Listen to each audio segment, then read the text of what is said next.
Charleston, Columbia? Okay, good. We appreciate you guys helping us out. Thank you. It means a lot. We're going to say come and say thank you to the National Guards folks, to the cops, for actually keeping this place safe. If you look at what's happened in Washington, D.C. in just the past 9 days, we've seen a 35% reduction in violent crime. We've seen over a 50% reduction in robberies. We are seeing really substantial effects because these guys are busting their ass. And I think you hear these guys outside here screaming at us. Of course, these are a bunch of crazy protesters. But I'll tell you, a couple of years ago when I brought my kids here, they were being screamed at by violent vagrants, and it was scaring the hell out of my kids. And one of the things that we've done already in Union Station in just 9 days is we've made it a place where people can walk around safely. They can bring their kids again. They can see this beautiful monument, the architecture. They can have a meal with their friends and their loved ones because, again, we brought some law and order back to Washington, D.C. That's what every one of these captains, lieutenants, staff sergeants, specialists, privates, they're here because they're patriots who serve the country and believe we deserve a beautiful, safe capital.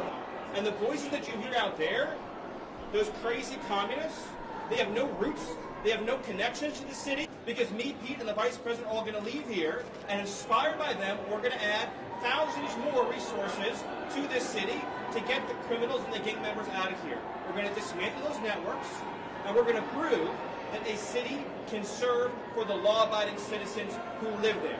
We are not going to let the communists destroy a great American city, let alone the nation's capital. So we're going to ignore these stupid white hippies that all need to go home and take a nap because they're all over 90 years old, and we're going to get back to the business of protecting the American people and the citizens of Washington, D.C.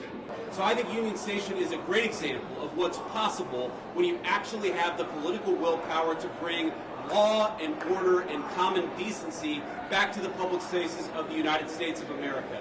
So many Americans live in cities, they occupy these spaces, they know how unsafe they are, and they would love to be able to just live their life in places like Union Station without violent criminals making it impossible. We have changed so much in 9 days, and I thought it important to highlight how great of a space this could be, how easy it could be to actually enjoy something like Union Station. I'm sorry? Polls show that a majority of D.C. residents don't support the Guard here. So what's your message to the majority of D.C. residents? I'm highly skeptical that a majority of D.C. residents don't want their city to have better public safety and more reasonable safety standards within Washington, D.C. I don't know what poll you're talking about. Maybe the same polls that said Kamala Harris would win the popular vote by 10 points. Okay, we're going to stop there.